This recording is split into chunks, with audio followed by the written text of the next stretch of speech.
बिहार विधानसभा चुनाव से पहले राज्य में एसआईआर प्रक्रिया कराई गई थी। शुरुआत से ही ये प्रक्रिया विवादों के घेरे में रही है। बिहार में भी इस प्रक्रिया को लेकर जमकर बवाल हुआ था और लाखों लोग एसआईआर के जरिए वोटर लिस्ट से बाहर हुए थे।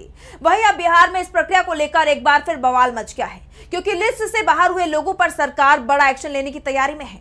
तो क्या है पूरी खबर, जानने के लिए देखिए ये रिपोर्ट। एसआईआर प्रक्रिया की शुरुआत बिहार से हुई थी और शुरुआती दौर से ये प्रक्रिया विवादों में रही है।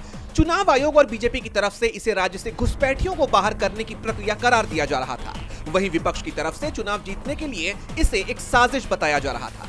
उस वक्त दावा यह भी किया जा रहा था कि इस प्रक्रिया से लोगों की नागरिकता खतरे में आ सकती है। इस बीच बिहार से एक बड़ी खबर निकलकर सामने आ रही है, जो विपक्ष के दावों को और बल दे रही है। दरअसल बिहार में एसआईआर के बाद मतदाता सूची से हटाए गए लोगों पर सरकार अब और सख्ती बरतने जा रही है। जिन लोगों के नाम वोटर लिस्ट से हटाए गए हैं, उनके राशन कार्ड और ड्राइविंग लाइसेंस भी रद्द कर दिए जाएंगे। इसे लेकर एक स्थानीय अधिकारी ने जानकारी दी कि यह प्रक्रिया जल्द ही शुरू कर दी जाएगी।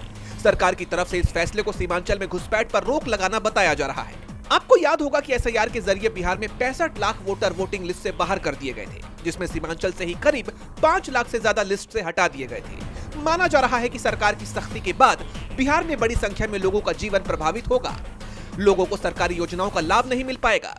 राशन कार्ड के जरिए कम और सरकारी कीमतों पर लोगों को अनाज नहीं मिलेगा, जिसका सबसे ज्यादा असर गरीब तबके के लोगों पर पड़ेगा। साथ ही ये भी माना जा रहा है कि जैसे बिहार से शुरू होकर ये प्रक्रिया अब बाकी राज्यों में भी करवाई जा रही है, वैसे ही इस प्रक्रिया के जरिए वोटर लिस्ट से बाहर हुए लोगों पर दूसरे राज्यों में भी सख्ती बरती जा सकती है। वहीं अब इस पर बवाल बढ़ना तय माना जा रहा है। अब ये विवाद कहाँ जाकर थमता है, ये तो देखना होगा।